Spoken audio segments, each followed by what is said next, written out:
In this video, I will show you how to change your delivery address on HEB. So first of all, open your HEB app or simply click on Chrome. Then in the search bar, search for HEB. Click on the URL.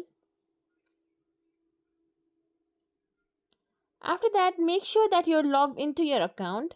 Then in the top right corner, you will see this cart icon. Right beside it, you will find this profile icon. Click on it. If you had not logged into your account, you can log in from here.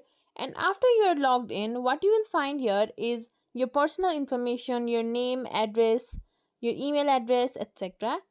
Click on your address. Then right beside it, you will find edit. Click on edit. Then put in your new address and click save. After that, you will be able to change your delivery address on HEB. If you think this video was helpful, please like, share, subscribe to our channel and leave us a comment down below. Thank you for watching.